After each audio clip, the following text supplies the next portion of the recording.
ओम मुनित्रयं नमस्कृत्य सूक्तिः परिभाव्य च वैयाकरणसिद्धान्तकौमुदीयं विरच्यते। सर्वेभ्यः श्रोतृभ्यः नमः। अस्माभिः गतपाठे यद्यत् पठितं तद् एकवारं स्मरामः। वयं वैयाकरणसिद्धान्तकौमुदी इत्याख्यस्य ग्रन्थस्य हल् सन्धिप्रकरणं पठन्तः स्मः। अस्य प्रकरणस्य तत्र अस्माकं क्रमे षष्ठः पाठः गतपाठः सम्पन्नः। तस्मिन् षष्ठे पाठे अस्माभिः उदस्थास्तम्भोः पूर्वस्य इति सूत्रगतः विचारः कृतः क्रियमाणश्च वर्तते। तत्र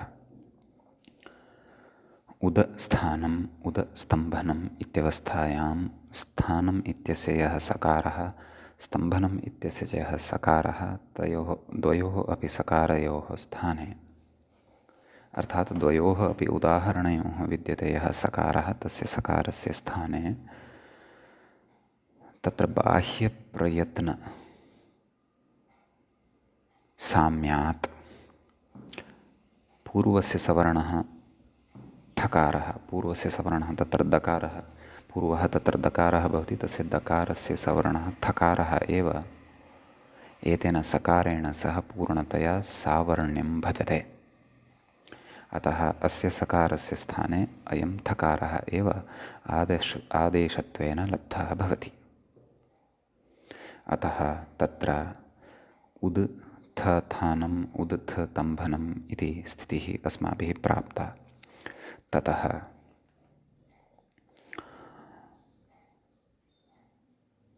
तत्र उक्तं तस्य झरोझरिसवर्णे इति पाक्षिको लोपः, नाम उभयत्रापि यः थकारः लब्धः तस्य झरोझरिसवर्णे इत्यनेन पाक्षिकः लोपः भवति इत्यर्थः।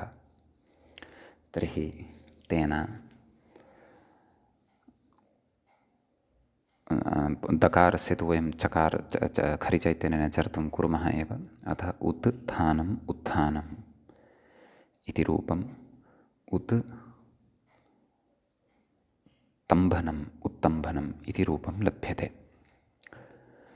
तत्र अग्रे उक्तं मूले लोपाभावपक्षे तु थकारस्य एव श्रवणं, नाम प्रयोगद्वये अपि थकारः श्रूयते एव।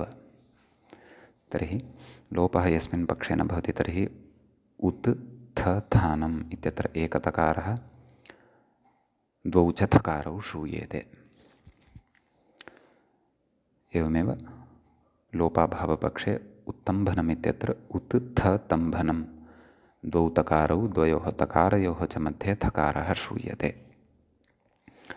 इति तत्र उक्त्वा अग्रे उक्तं खरिच इति तु चर्तुं न भवति, नाम थकारस्य चर्तुं न भवति। कुतः?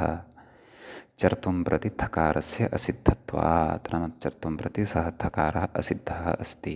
चर्तुम् अर्थात् खरिच, थकारः अर्थात् उदस्थास्तम्भोः पूर्वस्य इति अयं विषयः तत्र अस्माभिः पठितः। तदनन्तरं व्याख्यात्रा केषाञ्चन मते त्रीणि रूपाणि भवन्ति इति न मुने इत्यत्र योगविभागद्वारा त्रीणि रूपाणि न क्षन्तव्यः, त्रितकारयुक्तं रूपम् उत्तम्भनम् इत्यत्र भवति इति यदुक्तं तत्तु असाधु भवति। मूलकारस्य तत्र अभिप्रायः तथा नास्ति। अतः मूलकारस्य अभिप्रायात् विरुद्धः विषयः तत्र न वक्तव्यः इति तत्र कथयन्ति इति तत्र व्याख्यात्रा प्रतिपादितं। नाम अयं योगविभागकल्पना उत्तम्भनम् इत्यत्र त्रितकाररूपसाधनाय भवताम् अयुक्ता, न युज्यते इति। अतः सा कल्पना तेषां निरस्ता व्याख्यात्रा। एवञ्च गतपाठस्य अन्ते व्याख्यायाः पङ्क्तिः एवम् आसीत्, तत्तु मूलकृतो न सम्मतं, मूले उभयसाधारण्येन एव प्रक्रियानिरूपणात् इति। समीचीनम्। एतावान् विषयः अस्माभिः गतपाठे पठितः, षष्ठे पाठे। एवञ्च अयम् आसीत् अस्माकं हल्सन्धिप्रकरणस्य षष्ठः पाठः। इतः अग्रे हल्सन्धिप्रकरणस्य सप्तमस्य पाठस्य भवति तत्र आरम्भः। स च सप्तमः तस्मिंश्च सप्तमे पाठे उदस्थास्तम्भोः पूर्वस्य इति सूत्रसम्बद्धाः एव विशिष्टाः केचन विचाराः अग्रे इदानीम् अस्माभिः क्रियमाणाः सन्ति। तत्र अग्रे व्याख्या अनुसर्तव्या। किं कथयति पश्यन्तु। वस्तुतस्तु दीर्घादाचार्याणाम्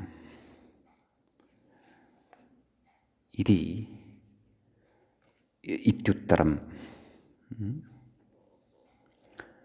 अनुस्वारस्य यै परस्सवर्णः वापदान्तस्य तोर्ली उदस्थास्तम्भोः पूर्वस्य झयोः षष्ठोटी इति षट्सूत्री पाठोत्तरं झलां जश्झषि अभ्यासे चर्चा खरिच वावसाने अणो प्रगृह्यस्यानुनासिकः इति पञ्चसूत्री पाठः इति हलोयमां यमिलोपः इति सूत्रभाष्यसम्मतः सूत्रक्रमः। नाम कश्चन सूत्रक्रमः तत्र उच्यते। नाम वर्तमाने अस्माकं सविधे यः सूत्रक्रमः लभ्यते तस्य विषये अत्र चर्चा क्रियमाणा वर्तते। सम्यक्। तत्र एतदर्थम् अग्रिमः विचारः यदि अस्माभिः अवगन्तव्यः अस्ति तर्हि आदौ एव कथयामि। भवतां हस्ते यः कोऽपि सूत्रपाठः अस्ति तं सूत्रपाठम् उद्घाट्य पश्यन्तु। तत्र आगच्छन्तु अष्टमाध्यायं प्रति। पश्यन्तु चतुर्थः पादः अस्ति। तत्र पश्यन्तु 250 सूत्रं वर्तते। किं? दीर्घादाचार्याणाम्।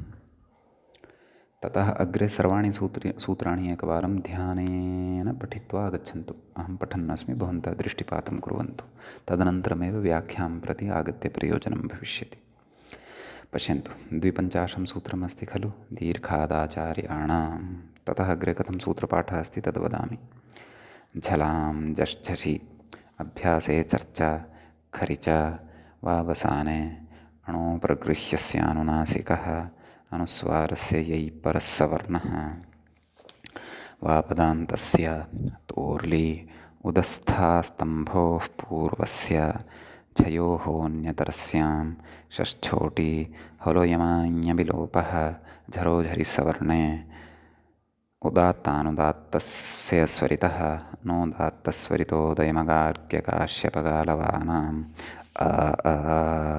एवं सूत्राणि सन्ति खलु। इदानीम् एताः अष्टाध्याय्याः एतं सूत्रं सविधे स्थापयन्तु।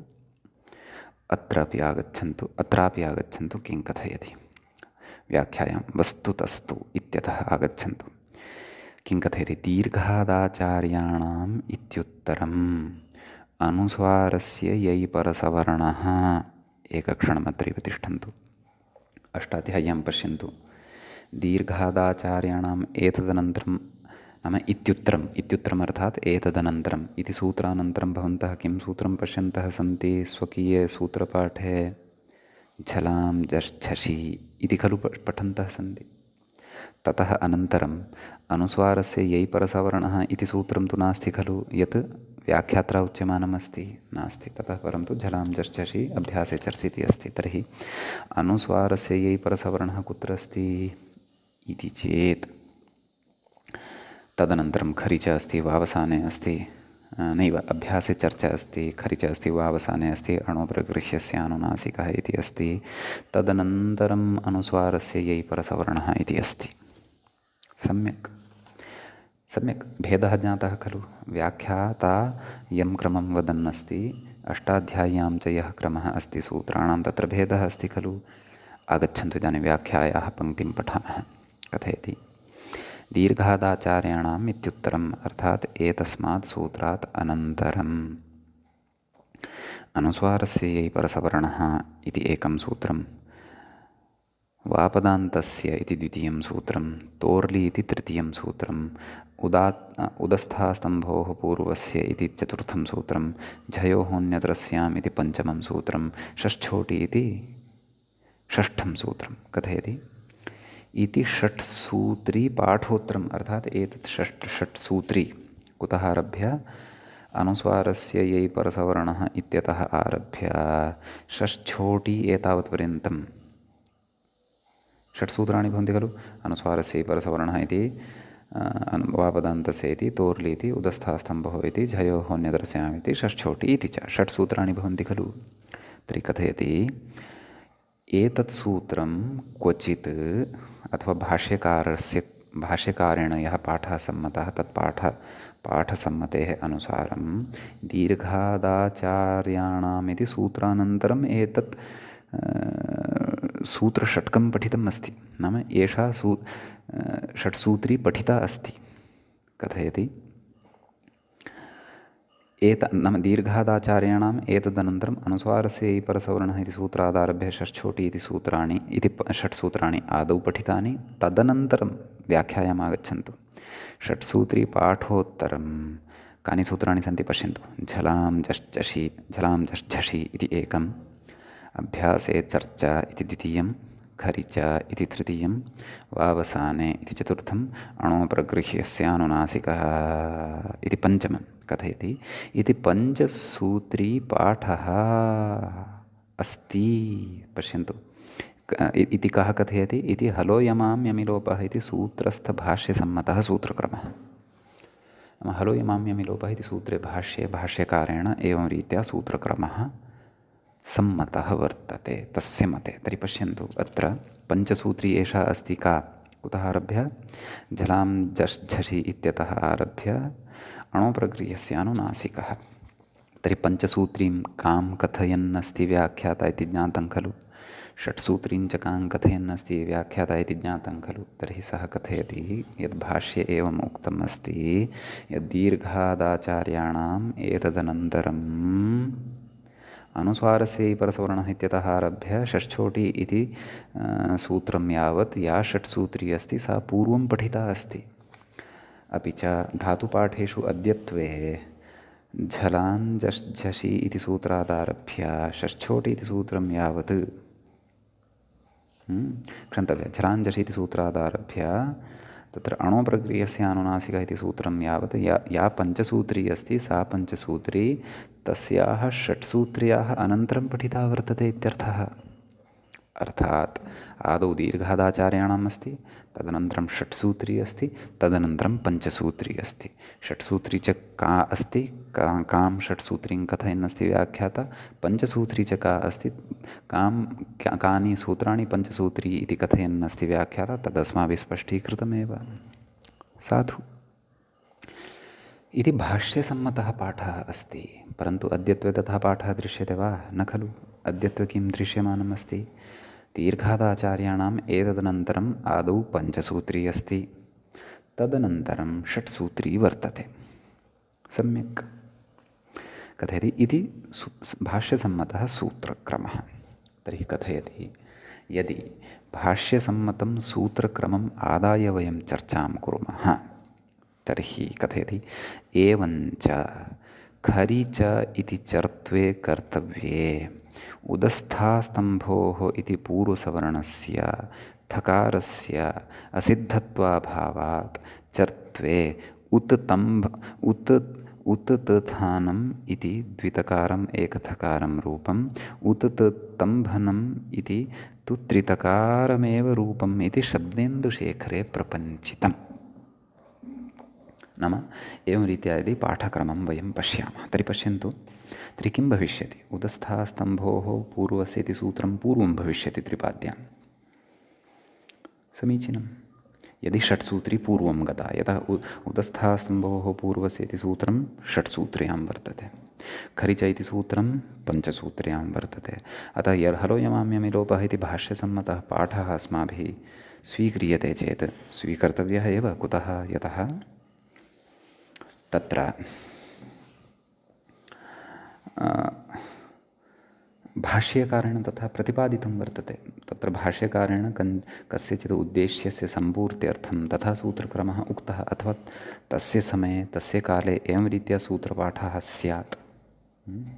तर्हि अत्र भवतां जिज्ञासा एषापि स्यात्, यदि भाष्यकारेण एवं रीत्या सूत्रपाठः अङ्गीकृतः, तर्हि अद्यतन ये सूत्रपाठाः अस्माकं हस्ते सन्ति तेषु सूत्रपाठेषु अपि भाष्यकारसम्मतः सूत्रपाठः कुतः न दृश्यते इति चेत् कदाचित् उभयस्य अपि पाठस्य प्रचलनं स्यात् इत्यपि भवितुमर्हति। विशेषस्तु अग्रे अग्रे ज्ञास्यते। नाम यत्र पञ्चसूत्री पूर्वमस्ति षट्सूत्री अनन्तरम् अस्ति, तेनापि कानिचन लक्ष्याणि साध्यन्ते।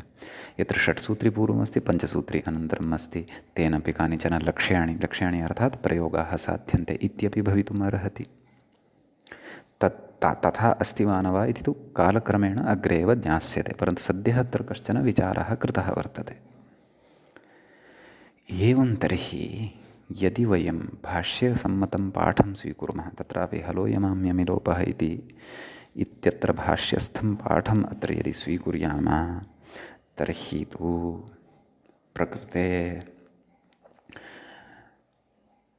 थकारविधायकं शास्त्रं पूर्वं गच्छति त्रिपाद्याम्, अर्थात् उदस्थास्तम्भोः पूर्वस्य इति। किञ्च तत्र चर्त्वविधायकं शास्त्रं खरिच इति पश्चात् आगमिष्यति। तेन खरिच इति चर्त्वविधायकस्य शास्त्रस्य दृष्टौ अधुना उदस्थास्तम्भोः पूर्वस्य इति असिद्धं नास्ति, विपरीतं जातम्। अधुना उदस्थास्तम्भोः इत्यस्य दृष्टौ चर्त्वम् असिद्धम् अर्थात् खरिच, परन्तु खरिच इत्यस्य दृष्टौ थत्वम् अर्थात् उदस्थास्तम्भोः इति असिद्धं नास्ति। यतः अस्माभिः पूर्वं प्रतिपादितमस्ति किं, यत् त्रिपाद्यां प्रति सपादसप्ताध्यायीं प्रति त्रिपादी असिद्धा भवति, त्रिपादीं प्रति सपादसप्ताध्यायी असिद्धा नास्ति। एवमेव त्रिपाद्यामपि पूर्वं प्रति परं शास्त्रम् असिद्धं भवति, परं शास्त्रं प्रति पूर्वं शास्त्रं सर्वं सिद्धम् एव अस्ति। अतः खरिच इति शास्त्रदृष्ट्या इदानीं यः थकारः उदस्थास्तम्भोः इत्यनेन विधीयते सः सिद्धश्चेत् एतेन तर्हि तत्र चर्त्वं कर्तुं शक्यते। तेन उत् थथानम् इत्यत्रापि मध्ये यः थकारः वर्तते तस्य तकारः भविष्यति। उत् थानम् इति द्वितकारयुक्तम् एकथकारयुक्तं च रूपं तत्र पक्षे लप्स्यते, नाम झरोझरि इति लोपाभावपक्षे इत्यर्थः। एवञ्च उत्थतम्भनम् इत्यत्रापि थकारः यः वर्तते मध्ये तस्यापि चर्त्वेन थकारः यः मध्ये वर्तते तस्यापि चर्त्वेन तकारः लप्स्यते। अतः उत्ततम्भनम् इति त्रितकारयुक्तं रूपं सेत्स्यति। अतः कथयति इति त्रितकारमेव रूपम् इति शब्देन्दुशेखरे प्रपञ्चितम्, अर्थात् नागेशः तथा कथयति। नागेशः अत्र करोति दीक्षितस्य खण्डनं। सम्यक् यत् भवता अथवा अस्माभिः हलो यमाम्यमि लोपः इति सूत्रभाष्यसम्मतः पाठः आदरणीयः।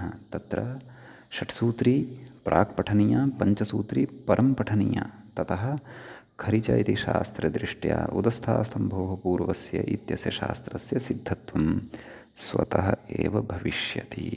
तेन अत्र त्रितकारयुक्तं रूपम् उत्तम्भनम् इत्यादिषु सुलभतया एव लप्स्यते इत्यर्थः। सम्यक् एते केचन उदग्रन्थस्थाः विचाराः अत्र कृताः, परन्तु यदि भवन्तः आरम्भात् सम्यक्तया उदस्थास्तम्भोः पूर्वस्य इति गतसिद्धान्तस्य प्रक्रियायाः च चिन्तनं कृतवन्तः स्युः तर्हि निश्चयेन जानन्तु उदग्रन्थस्थः विचारः अवगन्तुं क्लिष्टः नास्ति। उदग्रन्थस्थाः अपि विचाराः तत्र अवगन्तुं नूनमेव शक्यन्त एव। अतः व्याख्यातुः एषा शैली भवति। सः सरलेन विचारेण सः उदग्रन्थस्थं विचारं योजयित्वा कथयति, येन अस्माकम् अध्येतॄणाम् उदग्रन्थानां पठनाय अपि सामर्थ्यं युगपतेव निर्मीयमाणं भवेत्। इदमेव कौशलम् एकस्य उत्तमस्य व्याख्यातुः भवति। समीचीनं। तर्हि एतावान् विषयः भवति एतत् सूत्रगतः। इदानीं वयम् अग्रिमं सूत्रं प्रविशामः। उदस्थास्तम्भोः पूर्वस्य इति सूत्रसमनन्तरमेव साक्षात् अग्रिमं सूत्रम् अष्टाध्याय्यां यथा वर्तते तदेव सूत्रम् अत्रापि ग्रन्थकारेण स्वीकृतं वर्तते। तत्र सूत्रं भवति झयोः न्यतरस्याम् इति। झयोः न्यतरस्याम् इति सूत्रम् अस्माभिः श्रुतपूर्वं भवन्तः अथवा वयं स्थानेन्तरतमः इति सूत्रपठनसमये गुणकृत आन्तर्यप्रतिपादनसमये तत्रापि गुणकृत आन्तर्यस्य वाग्हरिः वाग्हरिः इति विकल्पेन उदाहरणद्वयसाधनसमये तत्रापि विशेषेण वाग्हरिति घकारयुक्तस्य उदाहरणस्य सिद्धेः समये झयोः न्यतरस्याम् इति सूत्रं स्मृतवन्तः। तत्सूत्रम् अधुना अस्माभिः अस्ति पठ्यमानम्। समीचीनम्। अतः तत्र इदानीं विमर्शः कर्तव्यः अस्ति। झयः इति एकं पदं वर्तते सूत्रे। प्रथमं झय इति तत्र मूलशब्दः भवति इति वयं जानीमः। तस्य पञ्चमी विभक्तेः एकवचने झयः इति भवति। सम्यक्। ततः तत्र व्याख्याता अपि कथयति झय इति पञ्चमी। अग्रे कथयति परस्य इति अध्याहार्यम्। पञ्चमी श्रूयते चेत् तस्मादित्युत्तरस्य इति परिभाषा उपतिष्ठते एव। अतः झयः परस्य इति अर्थः लभ्यते एव इत्यर्थः। द्वितीयं पदं भवति हः।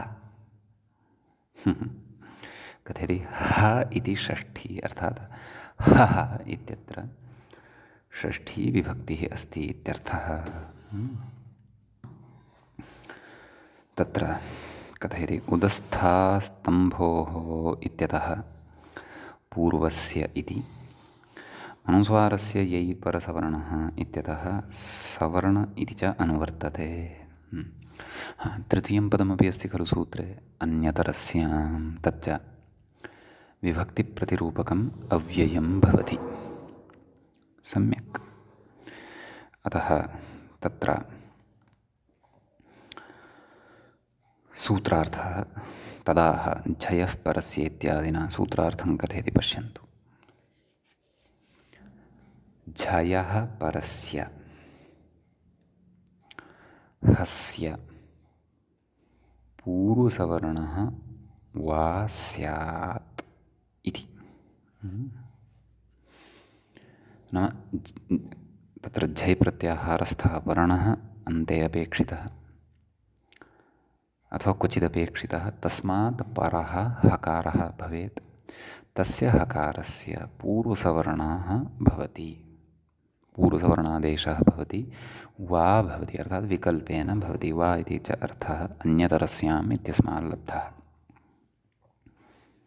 समीचीनं। कथयति व्याख्याता वाग्घरिरित्युदाहरणम्।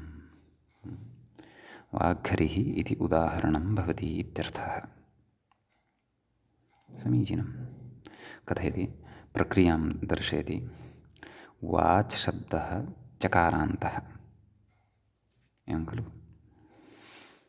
अत्र आदौ विग्रहः कथं कर्तव्यः? वाचि हरिः अथवा वाचां हरिः। हरिः नाम स्वामी इति वा वक्तुं शक्यते। अथवा वाचि हरिः यस्य सः वाग्हरिः, एवं बहुव्रीहिः अपि शक्यते।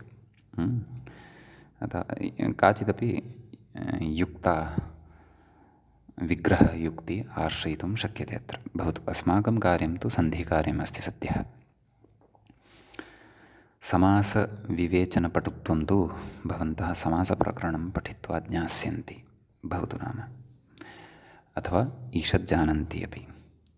यतः ईषत् जानन्ति अतः एव कौमुद्याः श्रवणे भवन्तः उद्युक्ताः सन्ति, अन्यथा अत्र प्रवेशः एव न भवति।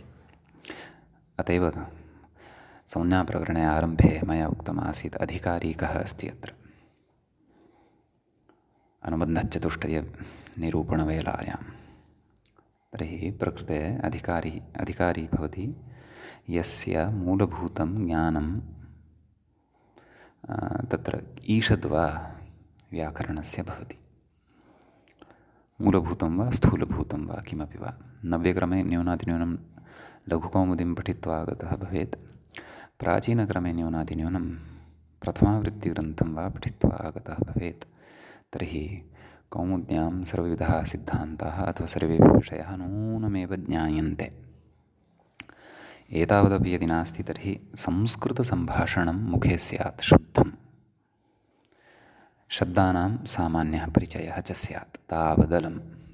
ततः परमत्र चिन्तनं क्रियते चेत् पर्याप्तं। लघुकौमुदी पठनीया इत्यपि नास्ति, प्रथमावृत्तिः वा पठनीया इत्यपि नास्ति। साक्षात् इदमपि गृहीतुं शक्नुमः। भवतु नाम, ते विषयाः सर्वेपि पूर्वं चर्चिताः, उक्ताः, प्रसङ्गवशात् अथवा मध्ये एवम् उक्ताः। इदानीं वयम् अग्रे आगच्छामः। कथयति, वाच् शब्दः चकारान्तः। तर्हि वाच् हरि इत्यवस्थायां कथयति कुत्वम्, अर्थात् चोः इत्यनेन कुत्वं भवति। चकारस्य स्थाने ककारः आगच्छति। का स्थितिः? वाक् हरिः कथयति जष्ट्वं।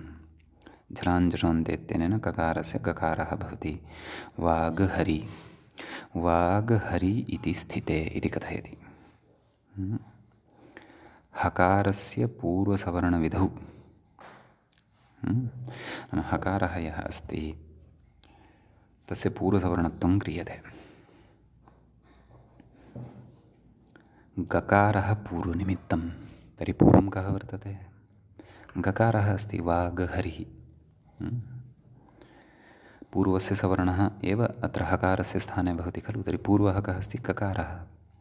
तर्हि तस्य गकारस्य सवर्णाः के इति उच्यते अग्रे? तत्सवर्णाः, नाम क ख ग घ ङ पञ्च इति।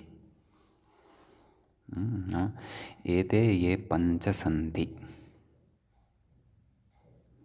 समीचीनम्। एते तत्सवर्णाः सन्ति। तत्सवर्णाः नाम तस्य सवर्णाः। तस्य नाम कस्य? गकारस्य सवर्णाः सन्ति। समीचीनं। कथयति अग्रे, तेषां हकारेण स्थानिना स्थानतः आन्तर्यम् अविशिष्टम्। नाम हकारेण स्थानिना स्थानतः आन्तर्यम् अविशिष्टं, नाम विशेषरहितं। कुतः? यतः सर्वेपि क ख ग घ ङाः कण्ठस्थानीयाः, हकारोऽपि कण्ठस्थानीयः। कुतः? अकुहविसर्जनीयानां कण्ठः। कथयति अग्रे, आभ्यन्तरप्रयत्नसाम्यं तु पञ्चानामपि हकारेण स्थानिना न विद्यते। नाम उच्चारणस्थानगतसाम्यम् अस्ति, अङ्गीकुर्मः, परन्तु आभ्यन्तरप्रयत्नगतसाम्यं नास्ति। कुतः? कारणं दर्शयति। स्पृष्टविवृतप्रयत्नभेदात् इति। क ख ग घ ङानाम् आभ्यन्तरप्रयत्नः कः? स्पृष्टम् अथवा स्पृष्टः। हकारस्य आभ्यन्तरप्रयत्नः कः? विवृतः। कथं? कादयो मावसानाः स्पर्शाः इति पठितम् अस्माभिः।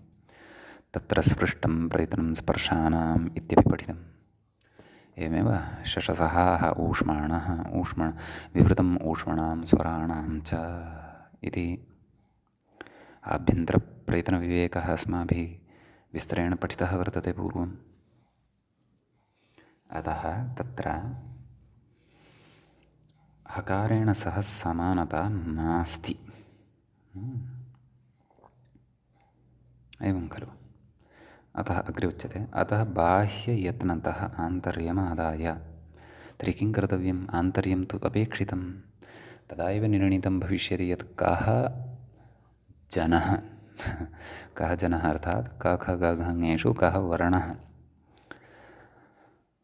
वर्णेभ्यः जन इति व्यवहारो न भवति, मया एवमेव उक्तं, ततः मनसि शङ्कां मा स्थापयन्तु। अस्तु, तर्हि तत्र कः वर्णः हकारस्य स्थाने पूर्वसवर्णत्वेन आगच्छेत् इति निर्णयस्तु कर्तव्यः। तर्हि सः एव आगन्तुं शक्नोति यः सावर्ण्यं भजते हकारेण सह। तच्च सावर्ण्यं बाह्यप्रयत्नैः निश्चीयमानं न भवति। कुतः? बाह्यप्रयत्नानां तु सर्वथा भेदः अस्ति, स्पृष्टविवृतत्वात्। तदेव उक्तवान्, अतः बाह्ययत्नतः आन्तर्यमादाय। तर्हि अत्र आन्तर्यतम्यपरीक्षा कर्तव्या। आन्तर्यतम्य नाम सादृश्यस्थापनपरा परीक्षा काचित् बाह्यप्रयत्नानि आदाय कर्तव्या इति। कथयति? अतः बाह्ययत्नतः आन्तर्यमादाय पञ्चसु अन्यतमव्यवस्थामाह। नाम पञ्चसु अपि तत्र इदानीम् एकैकेन वर्णेन सह परीक्षा कर्तव्या। यस्य वर्णस्य बाह्यप्रयत्नाः हकारस्य बाह्यप्रयत्नैः सह समानतां भजिष्यन्ते, सः वर्णः एव अस्य ह वर्णस्य स्थाने आगन्तुं शक्नोति, नान्यः इत्यर्थः। समीचीनम्। अतः तत्र कथयति घोषवत इत्यादिना। मूले पश्यन्तु, घोषवतः नादवतः महाप्राणस्य संवृतकण्ठस्य हस्य तादृशः वर्गचतुर्थ एव आदेशः इति। अर्थात् तत्र आदौ मूलस्यैव पङ्क्तेः अर्थं पश्यन्तु, व्याख्यां प्रति पश्चात् आगच्छामः। घोषवतः अर्थात् घोषः, नादवतः अर्थात् नादः, महाप्राणस्य अर्थात् महाप्राणः यः वर्तते, संवृतकण्ठस्य अर्थात् संवारः यः वर्तते, कः? हकारः। अर्थात् हकारः यः अस्ति सः घोषनादसंवारमहाप्राणाख्ययत्नचतुष्टयवान् वर्तते इत्यर्थः। व्याख्यानं पश्यन्तु अधुना। स्थानीभूतः हकारः नाम यस्य स्थाने पूर्वसवर्णः कर्तव्यः अस्ति, सः हकारः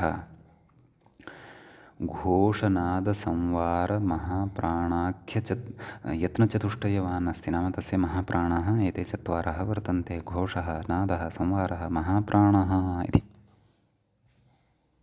एवं खलु? कथं ज्ञायते? शिक्षातः ज्ञायते। का शिक्षा? पाणिनीयशिक्षा। पाणिना रचिता तत्र वर्णोच्चारणशिक्षा इत्यर्थः।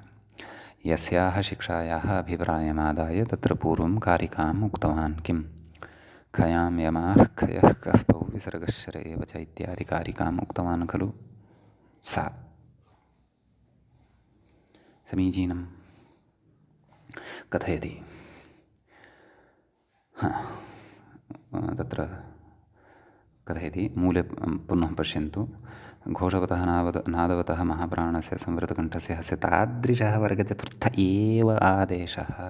नाम कवर्गे नाम गकारः यस्मिन् वर्गे अस्ति, नाम तस्य ये अन्ये सवर्णिनः सन्ति क ख ग घ ङः, तेषु यः वर्तते चतुर्थः, सः चतुर्थः एव तत्र घोषवान्, घोषः नादः महाप्राणः संवारो वा वर्तते इत्यर्थः।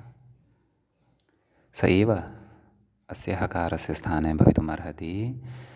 कवर्गस्य चतुर्थः वर्णः घकारः, कुतः तेन सह एव अस्य हकारस्य बाह्यप्रयत्नसाम्यं वर्तते इत्यर्थः। ज्ञायते? भवतु। एतमेव व्याख्याता कथयन्नस्ति। एतस्याः एव पङ्क्तेः व्याख्यानं कुर्वन्नस्ति। पश्यन्तु। तस्य नाम तादृश बाह्यप्रयत्नवतः हकारस्य इत्यर्थः। कथयति काखागाघः ङेषु प्रथमतृतीयपञ्चमाः न भवन्ति। कुतः? तेषाम् अल्पप्राणत्वात्। नाम प्रथमः तृतीयः पञ्चमः तु एवमेव वारितः भवति। ते त्रयः वर्णाः महाप्राणाः न सन्ति, अतः ते तु पार्श्वे एव तिष्ठन्तु, तेषां तु अत्र विषयः एव नास्ति, अतः भवन्तः तु बहिः एव गच्छन्तु। अवशिष्टौ द्वौ कौ खकारः घकारश्च। कथयति द्वितीयः खकारो न भवति, सोऽपि न भवति। कुतः न भवति? तस्य अघोषश्वासविवारयत्नकत्वात्। एवं किल। हकारः तु कीदृशः? हकारः घोषनादसंवारमहाप्राणयत्नः यत्नयुक्तः, महाप्राणबाह्यप्रयत्नयुक्तः। खकारस्तु घोषश्वासविवारयत्नयुक्तः वर्तते। महाप्राणः अस्तु नाम महाप्राणः, परन्तु केवलः महाप्राणः अस्ति चेत् पर्याप्तं वा? नैव। सर्वेपि आभ्यन्तरप्रयत्नाः हकारस्य ये सन्ति, ते अस्य पूर्वसवर्णत्वेन विधीयमानस्य वर्णस्यापि भवेयुः। ते सर्वे च खकारे न सन्ति, अतः भो खकार त्वमपि बहिः गच्छ, तवपि अत्र नास्ति विषयः। अवशिष्टः एकः कः? घकारः। तत् कथयति चतुर्थस्तु घकारो घोषनादसंवारमहाप्राणवान् एषः लब्धः। अर्थात् तत्र हकारस्य बाह्यप्रयत्नाः ये सन्ति ते घकारस्यापि वर्तन्ते इत्यर्थः। कथयति अतः सः एव घकारः हकारस्य भवति इत्यर्थः। कथयति ततश्च वाग्घरिरिति भवति इत्यर्थः। भवति।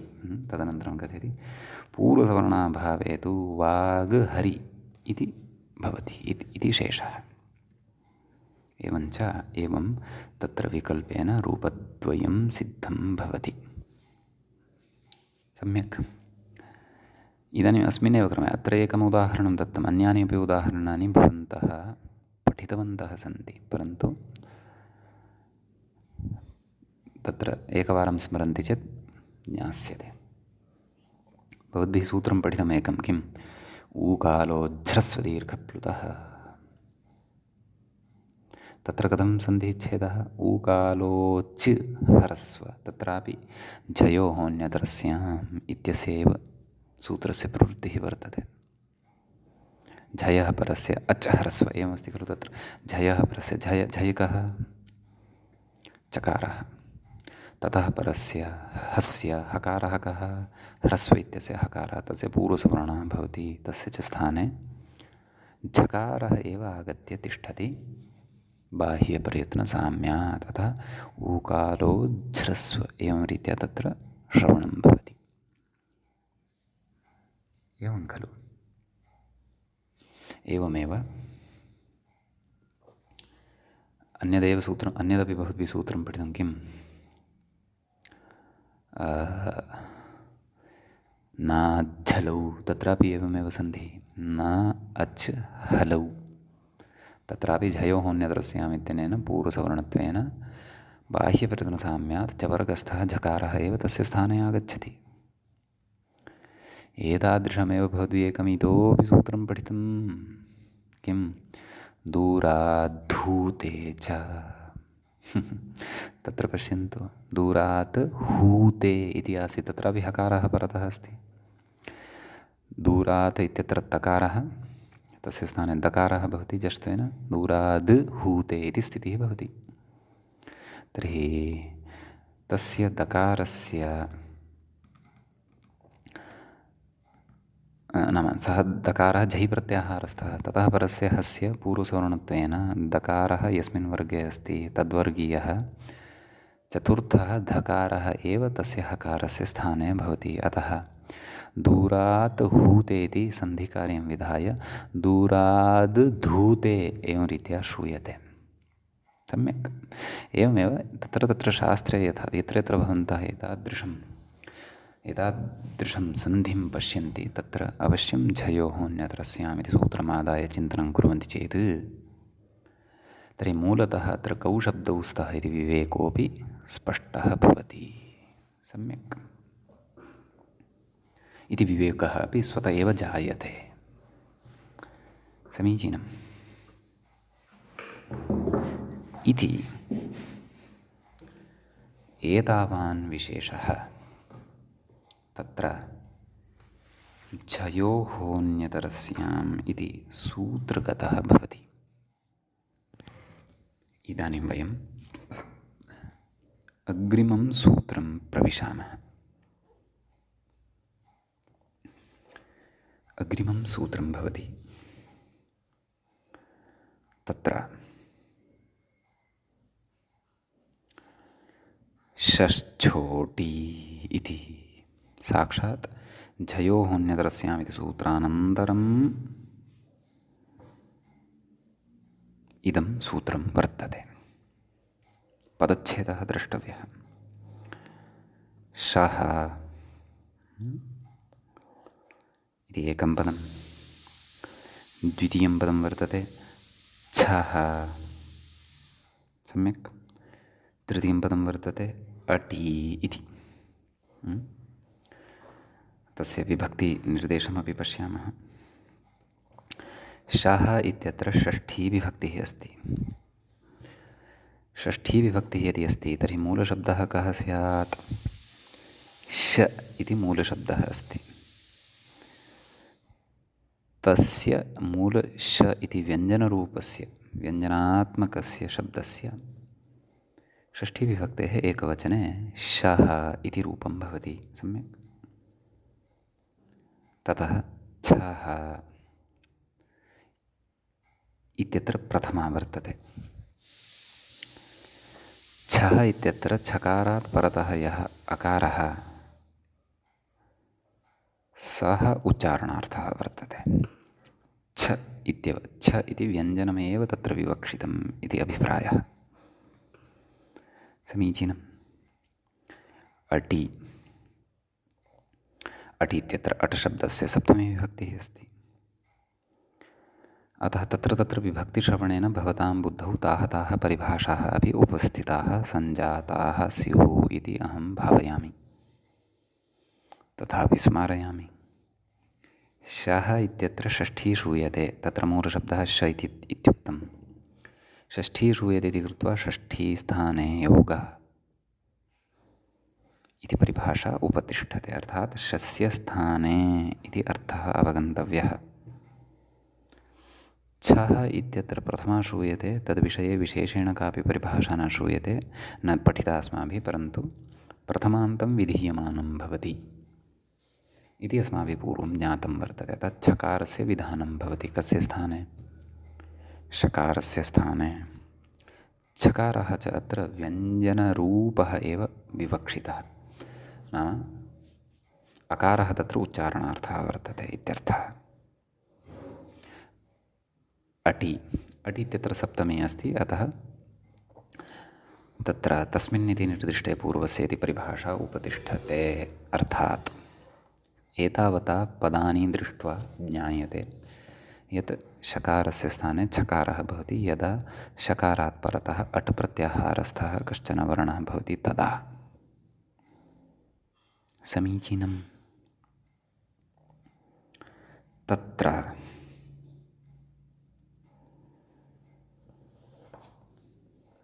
किं कथयति व्याख्याता इति द्रष्टव्यं, परन्तु ततः पूर्वं सूत्रे सन्धिकार्यम् अस्ति। नाम मूलसूत्रे एव सन्धिकार्यम् अस्ति, तद्भवन्तः पठितवन्तः सन्ति। शश्छोट् इति श्रूयते, पश्यन्तु। तत्र ष शब्दात् षष्ठीविभक्तेः एकवचनम् इति उक्तं खलु, शस् इति। श शब्दात् ङस् प्रत्ययः भवति, षष्ठीविभक्तेः एकवचने तस्य अस् अवशिष्यते। किं लभ्यते? शस् इति लभ्यते। तर्हि शस् छ इत्यवस्थायां शस् इति प्रत्ययस्य यः सकारः तस्य स्तोः श्चुनाश्चुः इत्यनेन श्चुत्वेन शकारादेशः भवति। अतः शश्छ इत्यत्र श्चुत्वसन्धिः अस्ति, स च श्चुत्वसन्धिः अस्माभिः अत्र एव हल्सन्धेः आरम्भे पठितः, सः सन्धिः। सम्यक्। तदनन्तरं षष्छः अटि इत्यत्रापि सन्धिः अस्ति, सः पठितः अस्ति भवद्भिः। कः? पूर्वरूपः सन्धिः, पूर्वरूप एकादेशसन्धिः वर्तते। सम्यक्। एङः पदान्तात् अति इति च भवन्तः पठितवन्तः सन्ति। अतः अत्रापि षश्छोटि इति रूपं सिद्ध्यति। सम्यक्। यद्यपि अत्र अन्यानि अपि कार्याणि भवन्ति। छ इत्यस्मात् रु आगच्छति, रु स्थाने उ भवति, गुणः भवति, षश्छो इति भवति। तदनन्तरं षश्छो अटि इत्यवस्थायां पूर्वरूपं भवति। अतः एतत् सन्धिविषये अवशिष्टं कार्यं भवद्भिः अग्रे इतोपि किञ्चित् पठनीयम् अस्ति, परन्तु सामान्येन पूर्वरूपं तु भवन्तः श्रुतवन्तः सन्ति एव। समीचीनं। ततः अग्रे तत्र व्याख्याता किं कथयति आदौ इति पश्यामः। झयः इति पञ्चम्यन्तम् अनुवर्तते। कुतः अनुवर्तते? झयोः इत्यस्मात् सूत्रात् अनुवर्तते इत्यर्थः। समीचीनम्। अग्रे उच्यते ष इति षष्ठ्येकवचनं। तत्र अयं विषयः उक्तमेव पूर्वं मया। अग्रे आगच्छन्तु। तदाह झयः परस्य शस्य सूत्रार्थः द्रष्टव्यः। पदान्तात् इत्युच्यते। पदान्तात् झयः परस्य शस्य छः वा स्यात् इत्युच्यते। परन्तु तत्र पदान्तात् इत्यस्य चर्चाम् एषः न कृतवान्। कः? व्याख्याता न कृतवान्। सम्यक्। अतः तत्र किञ्चित् विचारः कर्तव्यः। विचारो नाम तत्र पदस्य इत्यस्मिन् अधिकारे इदं पठितम् इति भाति। झयः अन्यतरस्याम् एवं खलु। तत्र परन्तु पदस्य अधिकारः कुतः लब्धः इति द्रष्टव्यम्। यतः तत्र झयः उत्तरस्य शकारस्य अटिपरतः छकारादेशः भवति विकल्पेन इत्येव उच्यते तेन केन अस्माकं वृत्तिकारेणापि। एकक्षणम् आदौ पदस्य अधिकारः द्रष्टव्यः अस्ति अस्माभिः। पदस्य इति अष्टमाध्यायस्य प्रथमपादस्य षोडशं सूत्रं भवति। समीचीनं। तत्र उच्यते प्राक् पदान्तात् अधिकारात् इतः अग्रे वक्ष्यमाणानि कार्याणि भविष्यन्ति इति। एवं खलु। तर्हि तत्र प्राक् पदान्तात् अर्थात् कोऽर्थः इति चेत् अस्माभिः अष्टमाध्यायस्य प्रथमे पादे षोडशं सूत्रम् एकवारं गत्वा द्रष्टव्यम्। एवं किल? तत्र अष्टमाध्यायस्य प्रथमे पादे षोडशं सूत्रमेव खलु भवति किं पदस्य। तत्र वृत्तिकारः कथयति पश्यन्तु। प्राक् पदान्तात् अधिकारात् इतः अग्रे वक्ष्यमाणानि कार्याणि पदस्य भवन्ति इति अधिकारो वेदितव्यः अस्तु। प्राक् पदान्तात् इत्यस्य तत्र कः अर्थः? अर्थात् अष्टमाध्यायस्य तृतीयपादस्य पञ्चपञ्चाशं सूत्रं भवति किम्? अपदान्तस्य मूर्धन्यः इति। ततः पूर्वम् अस्य अधिकारः भवति इत्यर्थः। तर्हि पञ्चपञ्चाशं सूत्रं वर्तते किम्? अपदान्तस्य मूर्धन्यः। तत्रापि तृतीये पादे इति अवधानं कर्तव्यम्। प्रकृते तु षष्ठ्योटि इति सूत्रं तु अष्टमाध्यायस्य चतुर्थपादस्य अन्ते वर्तते। ततः पूर्वमेव अपदान्तस्य मूर्धन्यः इत्यस्य विषयः समाप्तिं गतः भवति। अतः षष्ठ्योटि इत्यत्र पदान्तात् झयः इति यः सूत्रार्थः कृतः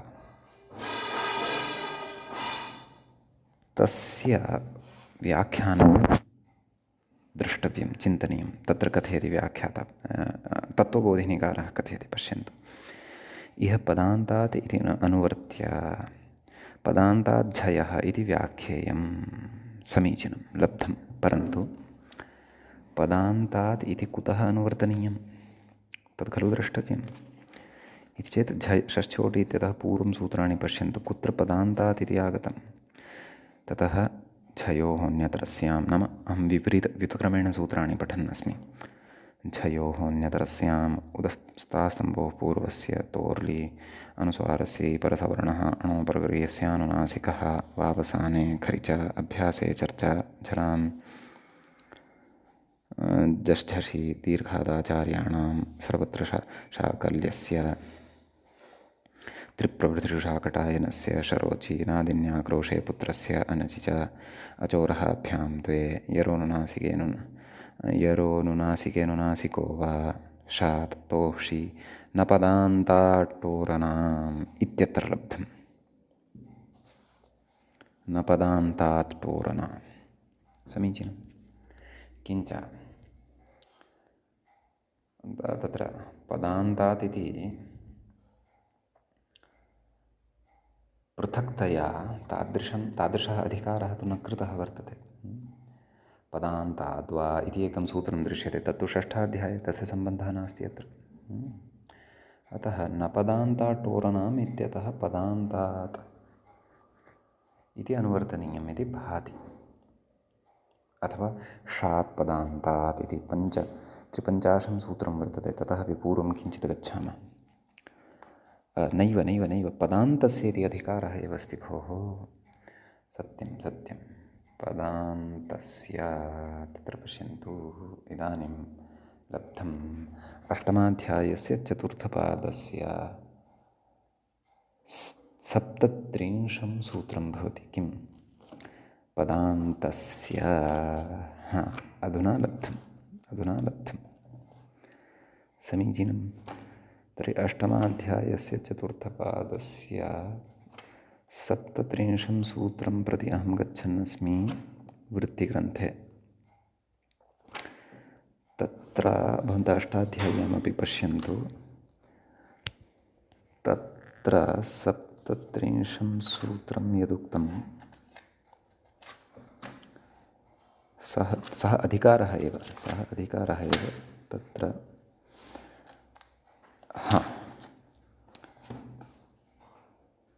पदान्तस्य तत्र कथयति। नैव अधिकारः नास्ति खलु, तस्य अर्थः कः अस्ति पश्यन्तु। तत्र पदान्तस्य नकारस्य णकारादेशो न भवति। तत्तु णत्वस्य निषेधः विधायकं सूत्रं वर्तते, सः अधिकारः नास्ति। अतः न पदान्ताट्टोरणाम् इत्यतः एव पदान्तात् इत्यस्य अनुवर्तनं कर्तव्यम् इति सद्यः मम भाति। वृत्तिकारेण तु तत्र नाम एतेन बालमनोरमाकारेण तु तत्र किमपि वचनमेव न उक्तम्, अथवा उक्तं वा इति अहमेव भ्रान्तः वा इति एकक्षणं पश्यामि जागरूकतया। षष्ठोटी झयति पञ्चम्यन्तमनुवर्तते। सत्यं तत्र तेन तादृशः विचारः कर्तुं विस्मृतो वा अथवा अग्रे वक्ष्यते वा न ज्ञायते। तथापि वयम् एकवारं टीकान्तरं पश्यामः। हिन्दीटीकाकारः अनुवृत्तिपदानां स्वीकरणसमये किं किं कथयति इति सकृत् एकवारं पश्यामि। तत्र षष्ठोटी सः कथयति झयो होन्यतरस्याम् इत्यस्मात् सूत्रात् झयः अन्यतरस्याम् इति अनुवर्तते। सत्यं, परन्तु पदान्तात् कुतः अनुवर्तते इति एकः कथयति व्याख्याता। किं कथयति? हिन्दीव्याख्याता कथयति तत्त्वबोधिनीकारस्य अनुसारं पदान्तात् इत्यस्यापि अनुवर्तनं भवति। कुतः वा पदान्तस्य इति। नाम वापदान्तस्य इत्यस्मात् तत्र पदान्तस्य इत्यस्य विभक्तिपरिणामं कृत्वा पदान्तात् इति कथनीयम् इति उच्यते। अतः तत्त्वबोधिनीकारः एव अत्र सद्यः अस्माकं सविधे प्रमाणरूपेण वचनत्वेन लब्धः। यद्यपि इतः पूर्वं तदेव, नाम तदेव वा पदान्तस्य इति यद् उच्यमानं वर्तते खलु, तदपि तत्रैव अस्ति। 50तमं सूत्रं वर्तते। ततः पदान्तस्य इति विभक्तिविपरिणामेन अत्र आनेयम् इत्यर्थः। अतः अस्तु, एतावद् गवेषणं वा अस्माभिः कृतम्, एतावद् गवेषणानन्तरं वा तत्र पदान्तात् इति सिद्धान्तः अस्माकं पुरतः लब्धः। यतः गतसूत्रेषु मूले अपि ग्रन्थकारेण नोक्तं। तत्र पश्यन्तु, झयोः इत्यत्रापि पदान्तात् झयः इति न उक्तवान्। झयः परस्य हस्य पूर्वसवर्णः वा स्यात् इत्युच्यते। अपि च उदस्थः स्तम्भोः पूर्वस्य इत्यत्रापि नास्ति। अतः प्रकृते नाम गतसूत्रेषु पदान्तस्य अथवा पदान्तात् इत्यस्य अपेक्षा नास्ति चेदपि प्रकृते अस्माभिः अपेक्षानुसारं व्याख्यानात् वा पदान्तात् इत्यस्य अनुवर्तनम् इति अत्र कर्तव्यमेव। तत्र गतसूत्रेषु बहुषु सूत्रेषु पदान्तशब्दस्य ग्रहणं वर्तते, ततः तस्य अनुवर्तनं ग्राह्यमेव इत्यर्थः। तस्मात् अस्माभिः सूत्रार्थः साधनीयः पदान्तात् झयः परस्य शस्य छो वा स्यात् इति। सम्यक्। वस्तुतः एतादृशविषये अवश्यं व्याख्यात्रा विमर्शः कर्तव्यः, परन्तु कदाचित् विशेषाभावात् बालमनोरमाकारः अस्मिन् विषये तत्र लेखनं न कृतवान्, परन्तु अवश्यं स्फुटतायै कर्तव्यं। यतः मूलकारस्य तु पदान्तत्वम् अभिमतम्, अतः एव मूले पाठः तथा दृश्यते। अत एव मूले पाठः पदान्ताद्धयः इति उच्यमानः वर्तते। समीचीनं भवतु। तर्हि पदान्तात् इति लभ्यते, अनुवृत्त्यैव लभ्यते, अधिकारः नास्ति इति तु स्पष्टता जाता। नाम पृथक्तया अधिकारविशेषो न कृतः, अनुवृत्त्या एव अत्र लभ्यते इति एषा स्पष्टता तु जाता। अतः सूत्रार्थं पश्यामः पुनः। यद्यपि सूत्रार्थः ज्ञातप्रायः, तथापि एकवारं तत्र पश्यन्तु। पदान्ताद्धयः परस्य, नाम पदान्ते झयवर्णः अपेक्षितः। पदञ्च किं भवति तद्वयं जानीमः। झयः परस्य शस्य छो वा स्यात्। पदान्ते झै, तस्मात् झै प्रत्याहारस्थात् वर्णात् परतः यः वर्तते षकारः तालव्यः, तस्य स्थाने झः अर्थात् छकारादेशः भवति। वा स्यात् विकल्पेन भवति। यतः झयोः अन्यतरस्याम् इत्यस्मात् अन्यतरस्याम् इत्यनूक्तम् इत्यतः। परन्तु कदा तस्मात् शकारात् परतः अडपि स्यात्, अतः उक्तवान् स्यादटि, अर्थात् परतः अट् अपेक्षितः इति तत्र सूत्रार्थो भवतु। अद्यतनपाठे अस्य सूत्रस्य अस्माभिः अर्थविषये चिन्तनं कृतम्। अस्य उदाहरणानि तु अस्माभिः अग्रिमे पाठे अवलोकयिष्यन्ते। अतः अत्रैव अस्य पाठस्य उपसंहरणं कुर्वन्तः मङ्गलं कुर्मः। मुनित्रयं नमस्कृत्य सूक्तिः परिभाव्य च वैयाकरणसिद्धान्तकौमुदीयं विरच्यते। इत्येवञ्च हल्सन्धिप्रकरणस्यास्य सप्तमः पाठः सम्पन्नतां गतः। अग्रिमे पाठे पुनः अग्रिमान् विचारान् आदाय उपस्थिताः भविष्यामः। नमः सर्वेभ्यः श्रोतृभ्यः।